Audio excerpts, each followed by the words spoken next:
Bienvenue dans Entrepreneur Café, le podcast des entrepreneurs de l'industrie.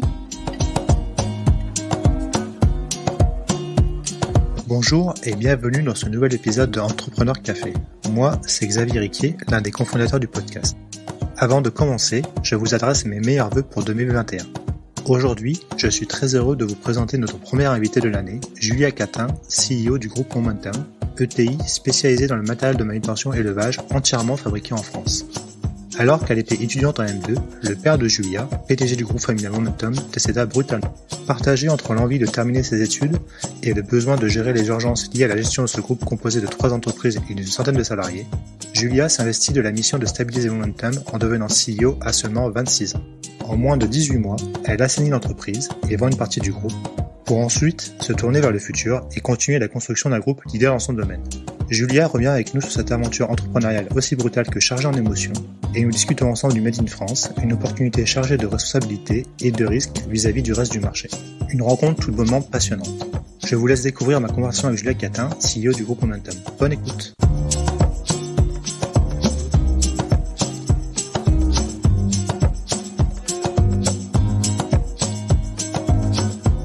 Bonjour et bienvenue dans ce nouvel épisode d'Entrepreneur Café. Aujourd'hui, nous avons le plaisir de recevoir Julia Catin, PDG du groupe Momentum. Donc, merci Julia de nous recevoir pour cet entretien par visio pour cause de Covid-19. Julia, ma première question, ça serait est-ce que tu pourrais nous présenter en quelques mots le groupe Momentum ? Oui, c'est un groupe qui est spécialisé à la fois dans la conception, puisque nous avons 2 bureaux d'études, et la fabrication, puisque nous avons 2 usines en France, de matériel de manutention. Donc c'est à la fois, on fabrique à la fois des solutions très simples comme des diables, mais aussi des servantes, jusqu'à des solutions beaucoup plus complexes comme des gerbeurs sur mesure qui permettent de manipuler des fûts, des bobines, enfin voilà. Donc ce sont à la fois des solutions manuelles, mais aussi semi-électriques voire motorisées. C'est un groupe qui compte aujourd'hui une petite centaine de personnes, pour un chiffre d'affaires qui tourne autour de 13 millions d'euros. Voilà, donc l'entreprise, alors il est composé de plusieurs entreprises, essentiellement 3. FIM, qui est une entreprise qui est située en Bourgogne, à Joigny, et qui a aujourd'hui à peu près 65 ans, qui a été créée en 56. Une autre entreprise qui est en Normandie, dans l'Orne, qui elle vient de fêter ses 40 ans. Et puis une dernière qui s'appelle Whip Truck, qui est également en Normandie et qui est un petit peu plus récente puisqu'elle a été créée en 2004. Et donc, pour chacune de ces 3 entreprises, vous avez des sites de production en France, c'est ça ? Oui, tout à fait. On en a 2. C'est à peu près 2 fois 5000 mètres carrés de surface de production. Et quels sont vos principaux secteurs applicatifs ? Alors, on s'adresse uniquement aux professionnels. On travaille beaucoup pour l'industrie, donc c'est de l'industrie pour de l'industrie. On a un marché qui est quand même essentiellement français, même si on fait un petit peu d'export, notamment sur l'une des entreprises, Manuvit en Normandie, où on fait environ 15% d'export sur des pays essentiellement en Europe. Alors donc l'industrie, on s'adresse à la fois à tout ce qui est, ça peut être la chimie, l'agroalimentaire, l'aéronautique, la logistique. Enfin c'est extrêmement varié comme les secteurs d'activité. On fait aussi tout ce qui est collectivité. Donc les mairies, les hôpitaux, les écoles, enfin voilà, tout ce qu'on peut imaginer par rapport aux services publics. Et puis enfin tout ce qui est, alors on travaille, la particularité c'est que l'une des sociétés travaille uniquement avec la distribution professionnelle. Donc nous avons du coup des intermédiaires, voilà. Mais le secteur applicatif, c'est essentiellement l'industrie, les collectivités et un petit peu aussi l'artisanat. D'accord. J'allais justement te demander si vous faisiez de la vente directe ou si vous passiez par un distributeur. Donc, en France ou à l'étranger, vous êtes uniquement via des distributeurs. Ouais, ça va dépendre en fait du type de produit. Si ce sont des solutions complexes et sur mesure, on a vraiment une force de vente qui est dédiée, qui va être capable de construire un cahier des charges avec le client. Donc, ça dépend du type de vente et du type de produit. Tout ce qui est diable, servante, ça, on va vendre via la distribution, mais les solutions beaucoup plus complexes qui passent par le bureau d'études, c'est plus en direct. Est-ce que tu peux juste préciser qu'est-ce qu'une servante pour nos auditeurs ? Peut-être certains ne connaissent pas. Une servante, c'est une table à roulettes. Donc c'est voilà tout ce qu'on. Ça c'est la particularité de notre de ce qu'on vend, tout ce qu'on vend, enfin tout ce qu'on fabrique à des roues. Donc c'est une table à roulettes et c'est utilisé essentiellement un petit peu comme établi en fait, par exemple en production ou dans les collectivités d'ailleurs pour plein de choses, pour transporter. C'est très pratique. C'est un chariot avec un plateau en fait. D'accord. Avant d'échanger un peu plus en détail sur le groupe et puis sur vos activités, j'aimerais bien qu'on parle un peu de toi. Peux-tu nous dire comment t'es arrivé à diriger le groupe Momentum, un groupe de 13 millions d'euros? Est-ce que tu peux aussi également nous préciser ton âge, parce que je pense que c'est important dans le... Oui. Alors donc j'ai 32 ans, donc je dirige le groupe depuis maintenant un peu plus de 6 ans. Donc les circonstances, ça a été très soudain puisque en fait c'est un groupe industriel que dirigeait mon père et qui est décédé très brutalement en octobre 2014, et c'est suite à ça que j'ai repris l'entreprise. Donc du coup, avant, toi, tu faisais quoi? T'étais toujours dans les études? T'avais déjà un travail? Oui, non, j'étais en master, j'avais terminé le master, j'avais travaillé, mais j'avais travaillé entre ma licence et mon master, mais bon, ce n'était que des stages, donc je n'étais pas encore rentrée dans la vie professionnelle. Effectivement, ça a été ma première vraie expérience finalement, c'est une expérience de PDG. Ah, c'est original comme première expérience. Donc du coup, c'est un groupe familial, donc ton père était le dirigeant. Donc quand il est décédé, je suppose que la question de la succession s'est posée très vite, et c'est là à ce moment-là que toi, tu as décidé de reprendre les rênes? Ça a été un petit peu plus compliqué que ça, dans le sens où d'ailleurs j'ai un petit peu réfléchi parce que je savais que tu allais me poser des questions, et d'ailleurs je te remercie parce que j'ai réfléchi et je crois que j'ai compris certains mécanismes qui s'étaient passés, parce que finalement ça a été beaucoup l'urgence, et il y a eu, enfin je peux pas dire qu'il y a pas eu des décisions prises, il y en a eu, mais il y a beaucoup il y a eu beaucoup d'intuition dans tout ça. Ça a été très rapide, et finalement ce qui s'est passé, c'est que donc j'ai une sœur et puis ma mère a 2 boutiques à Paris, donc elle travaille déjà énormément, donc et puis ma sœur était elle aussi en études, j'étais plus âgée qu'elle. Puis elle était plus orientée sur les métiers de l'art. Donc voilà la situation dans laquelle, le contexte familial dans lequel nous étions. Mon père était très secret, dans le sens où il ne parlait pas à la maison des affaires. En fait, ce qui s'est passé, c'est que j'ai du mal à supporter la souffrance d'une manière générale. Et je pense que le premier réflexe que j'ai eu, c'est de vouloir protéger ma mère et ma sœur, et d'essayer de réduire au maximum finalement déjà ce qu'on subissait, parce qu'il y avait aussi la perte forcément qui était bien sûr, qui était très dure. Et du coup moi ça m'a beaucoup aidé, parce que j'étais dans l'action en permanence, j'ai pris en main les choses, parce que c'était une manière de réduire, en tout cas c'était l'impression que j'avais, d'essayer d'alléger un petit peu les souffrances qu'elle pouvait avoir. Ensuite, donc ça a été parce que le groupe était en grande difficulté quand j'ai repris, notamment une branche vélo.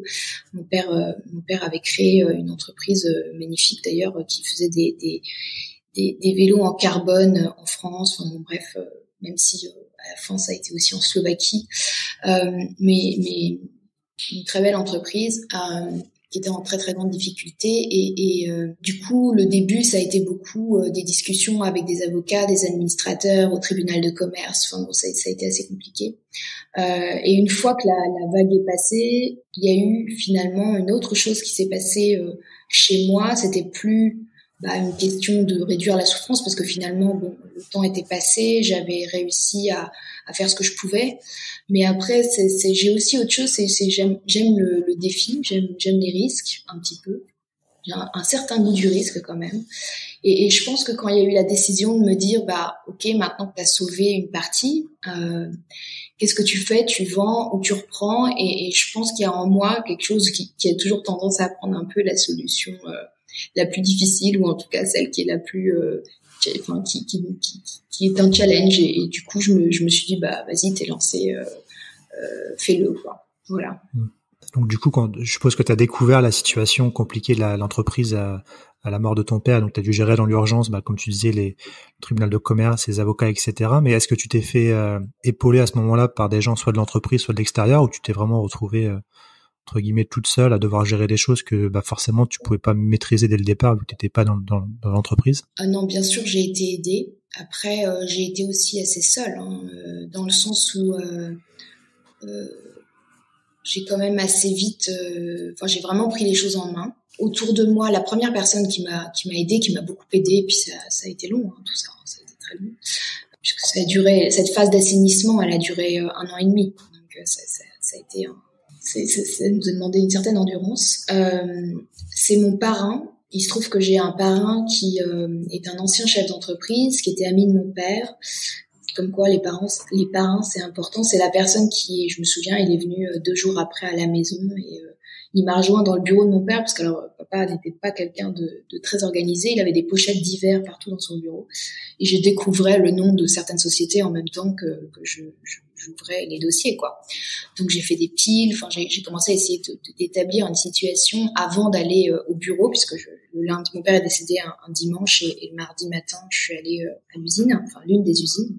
Et du coup, j'y suis allée avec mon parrain. On est allés tous les deux et ma mère aussi. Je sais plus si ma sœur était là, mais en tout cas, là-bas, on s'est retrouvés avec un avocat. Mon père avait un avocat, un super avocat spécialisé dans les entreprises en difficulté, un administrateur également provisoire. La société était déjà en difficulté, donc disons qu'il y avait déjà des personnes compétentes pour m'aider.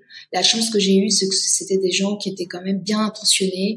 Mon père était quelqu'un de très passionné par ce qu'il faisait, donc il transmettait cette passion même le tribunal de commerce, je veux dire le juge du tribunal de commerce, il me l'a dit à un moment donné, je me souviens quand il a accepté le projet qu'on avait pour l'entreprise, il m'a rappelé ça en me disant à chaque fois il arrivait à me convaincre de lui donner une dernière chance.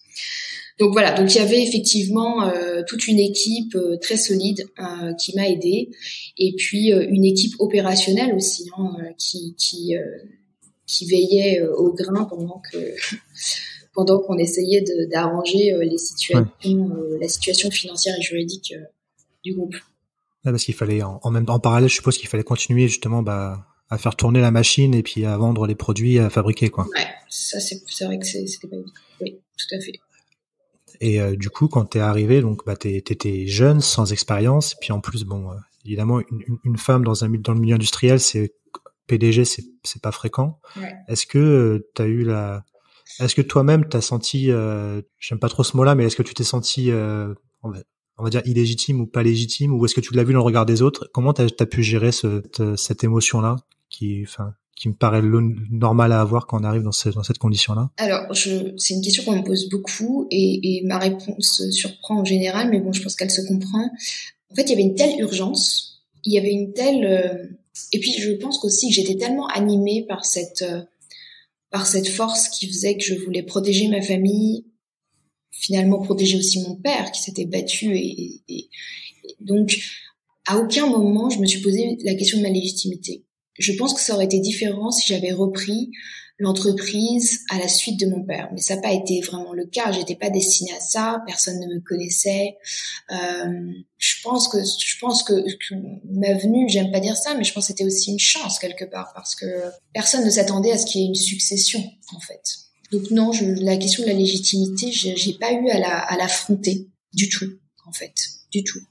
Après, je dis pas que le fait d'être, c'est pas le fait d'être d'une femme, c'est plutôt parfois le fait d'être jeune qui peut être difficile. Mais pour ça, il faut être très persévérant. Finalement, ça apprend. Enfin, c'est aussi normal parce qu'en fait, à chaque génération, on voit les choses différemment. Et d'ailleurs, c'est pas aucune génération n'a raison. Enfin, à aucun âge, on a une autre vision des choses. On a d'autres envies, on a une autre vision des choses. Mais c'est vrai que c'est parfois difficile en face de quelqu'un qui a de l'expérience ou qui vous dit avoir vécu certaines choses. Voilà, c'est pas forcément évident, mais pour autant, Je pense qu'il faut être très persévérant. Puis je me méfie beaucoup de l'expérience, moi, parce que même de la mienne, parce qu'on a toujours tendance à se dire j'ai vécu ça, donc ça va se passer comme ça. Et dans mes études, j'ai fait pas mal de statistiques et je sais à quel point l'expérience elle est difficile à reproduire. Enfin voilà, il y a tellement de facteurs. Donc voilà, c'est vrai qu'il y a un sujet sur la jeunesse. Je peux pas dire le contraire. Mais bon, il est un petit peu peut-être je sais pas s'il est normal, peut-être pas. Mais en tout cas, il faut de la persévérance pour la contrer. Donc ça veut dire que les équipes en interne ont tout de suite vu l'intérêt pour eux que tu reprennes le flambeau et que l'entreprise soit pas entre deux eaux et que tu t'es tout de suite repris les rênes. Je pense que ça les a rassurés au final, c'est plus ça, non? Oui, je pense, ouais. Je pense que ça a rassuré. Je pense aussi, j'ai repris l'entreprise qui était parce donc ce que je disais au départ, quand j'ai récupéré le groupe, il y avait toute une branche dans le vélo de course qui était en difficulté et toute une branche dans la manutention qui, elle, finalement n'était pas en difficulté, mais qui subissait les difficultés financières de la branche de vélo. Parce que, vous savez, vous êtes coté, enfin, vous avez des cotations Banque de France, vous avez un certain nombre de choses, donc ça se savait. Ça se savait qu'on était plus ou moins solvable. Bref, il y avait des choses qui se savaient. Donc, du coup, ça limitait beaucoup la progression de la branche manutention et son développement. Et quand je suis arrivée, la décision finalement que j'ai prise, mais elle s'est un peu, je l'ai pas prise seule et elle était un peu évidente finalement. Ça a été difficile, mais ça a été de vendre la partie vélo. Et comme j'ai réussi à vendre la partie vélo avec la dette, ce qui était la condition, parce que sinon il y avait des cautions sur le reste, donc tout tombait. Donc fallait que je réussisse à vendre avec la dette. J'ai réussi à redonner beaucoup d'air au reste. Et je pense qu'il y avait une certaine lassitude et fatigue dans le groupe manutention. En tout cas, je dis pas tout le monde n'était pas forcément conscient de ça, mais ceux qui en avaient conscience étaient un peu las de cette situation et du coup y ont vu forcément une chose positive, quoi. Donc oui, donc la première grande décision que tu as prise, c'est quand même de vendre une partie du groupe, donc c'est quand même une décision pas évidente à prendre quand on arrive, je suppose. Mais bon, c'est à gérer dans l'urgence. Et justement, une fois que tu disais que donc ça a pris 1 an et demi pour remettre le groupe un peu d'équerre, vendre votre filiale de vélo. Ouais.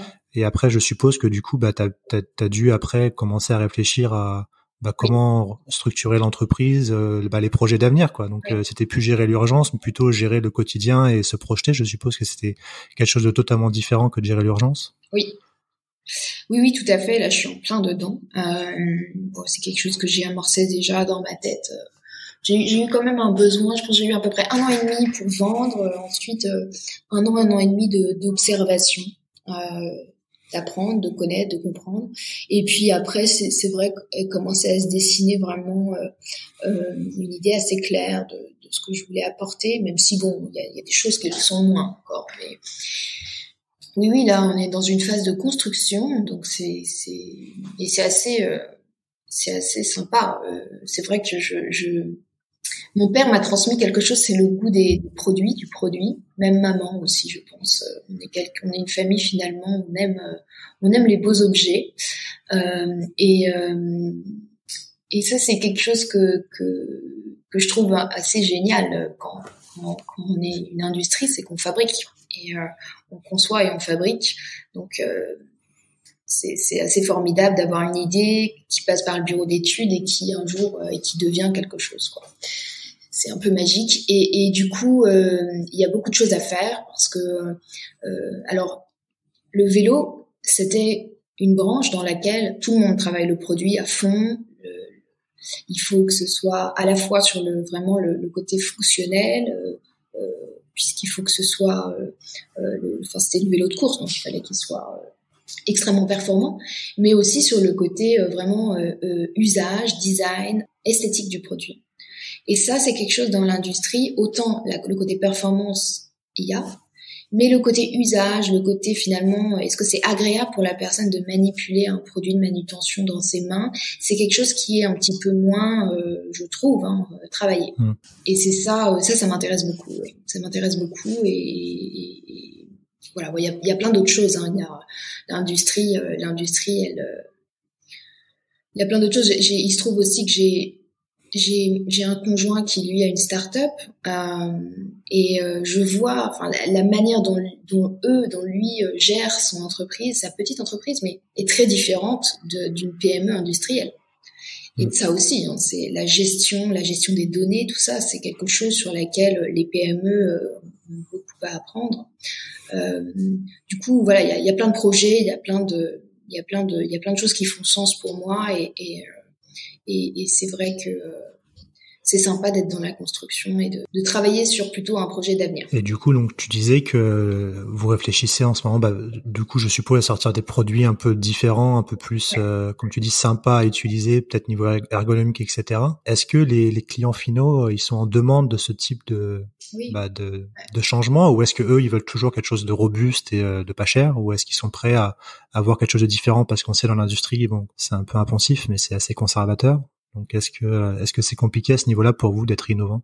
Aujourd'hui, donc nous, on adresse un secteur qui donc c'est la manutention et c'est aussi beaucoup, finalement, c'est très lié à l'amélioration des conditions de travail dans l'industrie, travail en général. Et c'est quelque chose qui est en grande, qui est très actuel parce que c'est vrai qu'il y a une prise de conscience, il y a les jeunes générations, je sais pas si, voilà, il y a des choses qui avant étaient acceptables qui le sont plus aujourd'hui. Donc il y a beaucoup de demandes, il y a de la demande sur des produits ergonomiques. Ça c'est effectivement c'est tout à fait actuel, il y a encore beaucoup de choses à faire d'ailleurs. Même la réglementation, elle évolue. Hein. Il y avait récemment, je ne sais pas si on en a beaucoup entendu parler dans la sphère, disons, plus privée, mais tout ce qui est pénibilité dans les entreprises, dans les industries. Finalement, ils sont revenus en arrière, mais il y a d'autres. Voilà, c'est sûr que il y a quand même des métiers qui peuvent être à la longue pénibles et qui génèrent, outre le fait qu'on abîme la santé de quelqu'un, ce qui est pas rien, ça génère aussi des coûts. Voilà, donc c'est quelque chose qui est très actuel. Et donc justement, ces produits, vous les concevez et vous les fabriquez en France, donc c'est le fameux Made in France. Ouais. J'aurais 2 questions par rapport à ça. La première, c'est est-ce que vous avez des concurrents français et ou étrangers? Et si vous avez des concurrents étrangers, comment vous vous positionnez justement par rapport au Made in France? Bon, on sait tous que les coûts de production en France sont parfois un peu plus élevés que dans les pays européens, et puis encore pire si on va dans les zones lointaines, on va dire. Donc comment vous arrivez à vous positionner et puis à être compétitif? Ça, c'est quelque chose que je trouve vraiment intéressant. Oui, on a des concurrents en France, on en a très peu en France, mais on en a en Europe, mais la plupart de nos concurrents sont en Asie. C'est vrai que ça surprend, hein. Ça surprend quand je dis qu'on fabrique en France, on me dit mais un diable, vous le fabriquez vraiment en France, vous l'assemblez? Non, on le fabrique, c'est-à-dire que chez nous, il y a de l'acier qui rentre, il y a des produits qui sortent. Parce que parfois derrière le Made in France, il y a qu'une certaine partie des opérations. Les fameux 50% fabriqués en France et le reste, de l'assemblage, quoi. Oui, voilà. Ouais. Alors que chez nous, c'est vraiment 100% du produit qui est fabriqué chez nous. Pour autant, comment on y arrive? On y arrive, on n'a certainement pas les mêmes marges, hein. Faut être clair. On y revient aussi au Made in France parce que les produits d'importation ont des coûts indirects. Hein, vous maîtrisez pas forcément quand c'est fabriqué aussi loin. Voilà, il y a qu'est-ce qui fait qu'on s'en sort clairement, c'est la qualité de nos produits, c'est le fait qu'on est très réactif, on est capable de répondre à des délais très courts, et aujourd'hui ça c'est un réel besoin de nos clients. On peut aussi réparer nos produits, on assure tout ce qui est SAV, maintenance, et puis c'est la qualité, et puis c'est la valeur ajoutée de nos produits. Donc c'est vrai qu'on travaille, on essaye d'apporter vraiment des nouveautés sur les produits d'un point de vue ergonomique essentiellement, mais aussi d'un point de vue fonctionnel, efficacité du produit. Je peux donner un exemple. On a lancé un diable qui s'appelle diable à basculement assisté. Il est breveté. Il y a un système de ressort qui permet c'est plus complexe que ça, mais ça permet de réduire l'effort de basculement de près de 50%. Ça permet aussi, quand vous vous déplacez avec le diable, d'éviter les petits tremblements, quoi. Donc voilà, on a des produits on est un peu le haut de gamme de la manutention. Et pour revenir sur le sujet du Made in France, qui est un réel sujet, et je te rejoins là-dessus. Pour moi, le problème, c'est pas forcément de produire ailleurs, parce que je pense qu'il y a des gens compétents partout. Par contre, le problème, c'est le fait d'accepter. Alors, d'accepter, c'est généralement pas un choix, mais de produire pour la seule et unique raison de réduire le coût de production, ce qui pousse les entreprises à délocaliser. Et c'est un cercle vicieux, parce que quand on fait ça, on accepte finalement. Enfin, quand on fait ça, déjà, il faut se rendre bien compte que les produits qui sont fabriqués en France vont eux s'aligner, puisque nous on fixe nos prix bien sûr par rapport au coût de fabrication du produit, mais aussi par rapport à la concurrence, et beaucoup par rapport à la concurrence. Et du coup, quand c'est un cercle vicieux, et il faut se poser la question du coût réel des choses. Voilà, donc c'est un vrai sujet. Mais souvent, j'incrimine personne. Souvent, c'est pas forcément un choix. C'est pas un choix. C'est sûr que le consommateur ou les professionnels cherchent des produits moins chers, mais c'est aussi parce qu'ils ont pas suffisamment de marge. Donc tout ça, bon bref, c'est un peu un cercle vicieux au final. C'est un cercle vicieux, c'est ça, exactement. Donc ouais, la question que je voulais te poser aussi, c'est est-ce que tu sens que les clients ou les distributeurs français, quand vous leur parlez et que vous leur dites que tout est fait en France, est-ce que tu sens que ça fait une différence? J'entends par là que moi dans mes expériences professionnelles passées, j'étais acheteur dans l'industrie en France et en Amérique du Nord, et je me suis rendu compte en allant en Amérique du Nord, c'est un peu contre-intuitif, mais que en Amérique du Nord ils sont très conservateurs, ils vont avoir tendance à privilégier de facto un fournisseur local, alors qu'en France, je m'étais rendu compte en étant acheteur que il n'y avait pas cette mentalité, et comme tu dis, on allait tout de suite au moins cher. Est-ce que ça a changé? Est-ce que tu sens qu'il y a eu des évolutions depuis que tu as repris la société, ou c'est vraiment toujours le prix? C'est difficile de répondre à cette question. Je dirais que c'est un peu des deux. C'est un peu des deux. On est très honnête, oui. Ouais. Le prix reste un vrai sujet. Après, il y a quand même une conscience collective qui est là. Et je crois qu'en plus, les récents événements, le Covid, etc., contribuent un peu à renforcer l'importance d'avoir un tissu économique fort, des industries en France, etc. Donc ça, voilà. Et puis il y a certains, c'est vrai que les collectivités publiques vont être très sensibles à ça. Enfin voilà, ça va dépendre des entreprises, et puis de leur de ce qu'elles souhaitent, quoi, de leurs priorités finalement aussi. Et justement, j'allais te poser une question par rapport aux collectivités publiques ou à l'État. Est-ce que vous êtes soutenu, justement, vous fabriquez en France, est-ce que vous avez des aides ou du soutien, des régions où vous avez vos usines, ou de l'État en général, pour justement vous encourager à continuer à produire en France? Est-ce que tu sens qu'il y a un réel soutien de ce côté-là? Oui, je dirais que oui. Sincèrement, oui.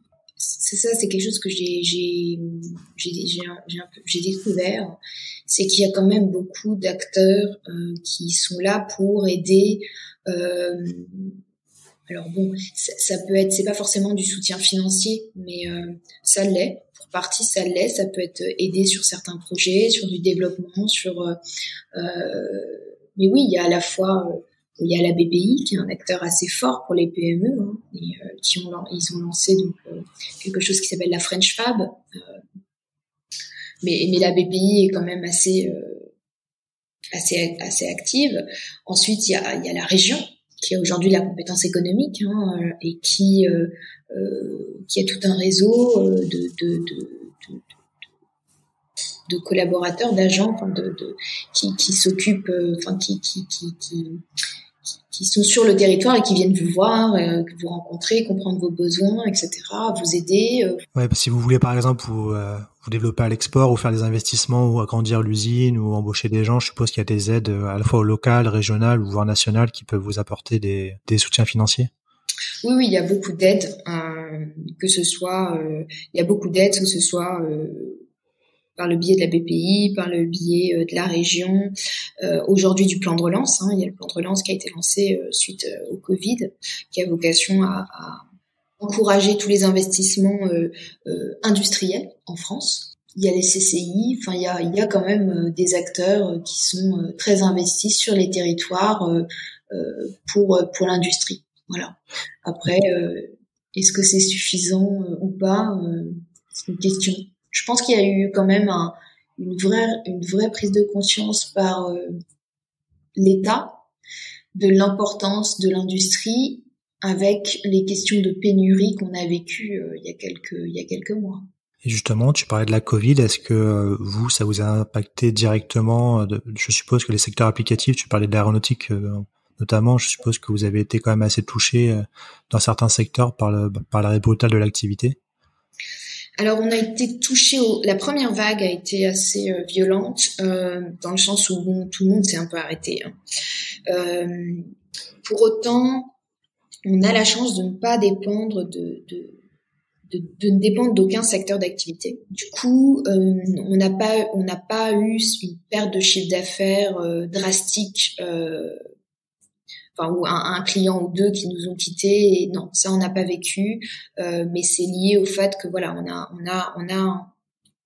on s'adresse en fait à une multitude de secteurs d'activité et de clients, donc ça nous protège. Mais bien sûr, on a quand même eu une baisse de chiffre d'affaires qui était aussi liée à la panique générale et puis à l'arrêt de certaines entreprises. Nous, on a continué à travailler. Voilà, en renforçant bien sûr toutes les règles, avec une toute autre organisation, on était beaucoup moins nombreux. Enfin, on s'est réinventé. Et puis la deuxième vague, elle est beaucoup, elle a été quand même, je crois, mieux vécue, en tout cas d'un point de vue économique, puisqu'on n'a pas vu cette baisse brutale qu'on avait eue lors de la première vague. Lors du premier confinement. Du coup, pour le groupe Momentum, une fois, on espère que la vague Covid va être un souvenir lointain très rapidement. Quels sont les projets d'avenir pour le groupe? Donc, tu parlais que vous allez lancer de nouveaux produits. Est-ce que, par exemple, tu envisages de développer plus à l'export ou Ouais. Oui, on a différents projets. Alors, il y en a dont je peux parler, d'autres un peu moins, mais disons qu'il y a à la fois des projets de produits, développement de nouveaux produits.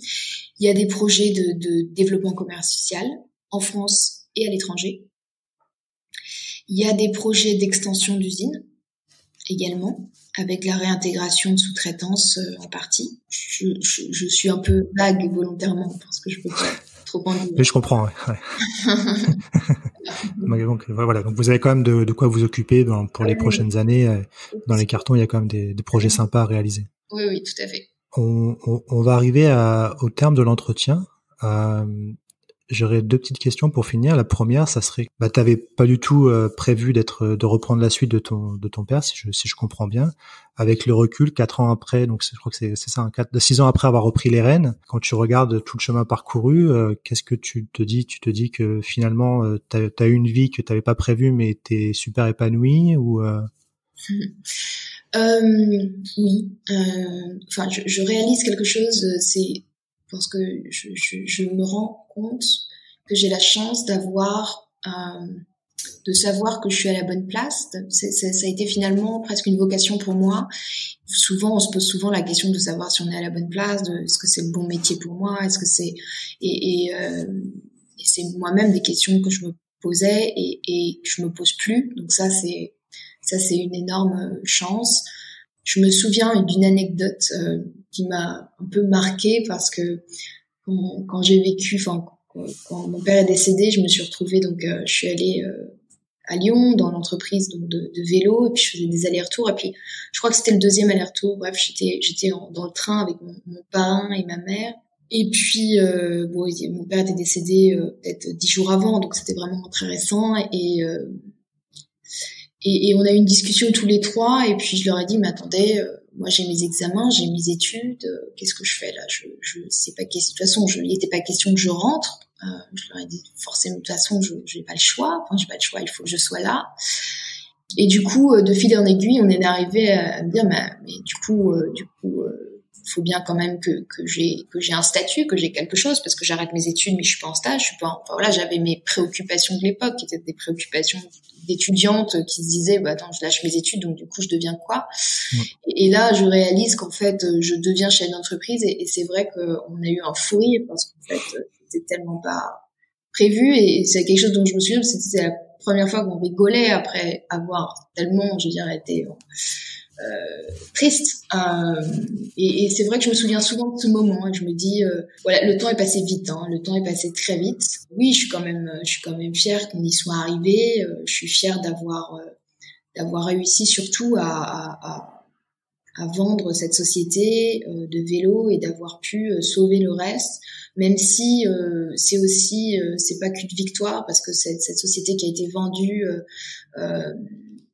voilà, ça s'est pas passé comme je l'aurais souhaité, et c'est quand même l'entreprise que mon père avait créée, c'est l'entreprise dans laquelle on avait tout mis, et je pense et donc bon, il y a quand même une partie qui est un petit peu sombre dans tout ça. Il y avait un lien affectif par rapport à cette société. Oui, un lien affectif très très fort, vraiment. C'était notre, enfin voilà, on s'identifiait beaucoup à cette entreprise, quoi. C'était mon père aussi, mais bon, déjà d'éviter la liquidation, le dépôt de bilan et la liquidation, parce que ça, je sais que mon père n'en serait pas remis, il n'aurait pas pu le vivre. C'était pour moi déjà sauver son honneur, quoi, de réussir à vendre l'entreprise, voilà. Non, mais c'est un beau chemin parcouru en 6 ans, en tout cas. On peut voir qu'il y a eu beaucoup de travail, je suppose, et beaucoup d'investissement de ta part pour réussir ça, donc c'est vraiment impressionnant.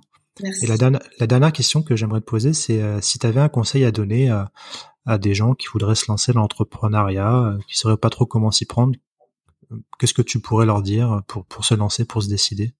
À ton avis, s'il y avait 2-3 trucs et astuces?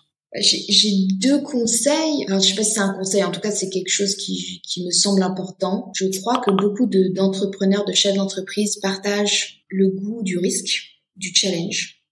Et je pense qu'en face de ça, il faut avoir en soi une grande résilience, parce que le risque, parfois on se plante. Je pense que c'est important d'être finalement presque prêt à perdre ce qu'on construit.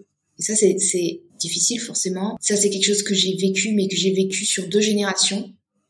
Et je sais pas si on peut le vivre en une génération. Ce que j'ai pu faire, c'était la bonne chose à faire, et c'était la meilleure solution, mais mon père n'aurait certainement pas pu le faire, ce qui est normal, parce que c'était trop dur de vendre à 1 euro une entreprise dans laquelle vous avez mis tout, quoi. Donc voilà, c'est cette résilience, et je pense que j'en ai de la résilience. Je sais pas jusqu'où je l'ai, parce que finalement, tant qu'on se frotte pas au pire, on ne sait pas. Mais c'est, à mon sens, très important, quand on a le goût du risque, d'avoir ça en face. Parce qu'on se prend forcément des claques à des moments, et il y en a qui sont plus grosses que d'autres. Et le deuxième conseil, et je crois qu'il faut savoir aussi pourquoi on fait ça, et qu'est-ce qui a fait qu'on est là. Je vous disais tout à l'heure que moi, finalement, ce qui me permettait de me surpasser quand je me surpasse, c'est quand si je suis en train d'aider quelqu'un, de réduire la souffrance, enfin ça c'est quelque chose, je sais, je me dépasse. C'est pas de l'altruisme pur, ça provoque chez moi une réaction tellement violente que de voir quelqu'un souffrir, que je suis prête à tout pour l'éviter. Et du coup, je pense que c'est important de savoir ça, parce que c'est finalement, quand on est chef d'entreprise, on met quand même un peu tout ce qu'on a dedans, quoi. Enfin, il faut porter un projet, il faut être convaincu, il faut être animé par ça. C'est dur, c'est long, ça occupe quand même beaucoup de votre temps. Donc, il faut savoir ce qui vous anime vraiment, quoi. Et du coup, je pense qu'un peu d'introspection pour comprendre ce qui est le plus important au fond de vous-même, c'est essentiel avant de se lancer. Donner du sens à ce qu'on fait, quoi. Ouais. Julia, je te remercie beaucoup pour le temps passé avec nous. Je souhaite plein de succès aux futurs projets du groupe Momentum. Merci. Merci beaucoup. Merci beaucoup. Merci à toi.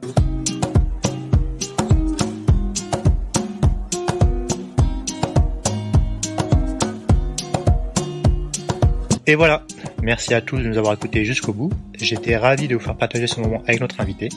N'hésitez pas à nous soutenir et laisser vos commentaires sur nos réseaux sociaux LinkedIn, Twitter et Instagram, ou bien encore nous laisser 5 étoiles et un avis sur Apple Podcast.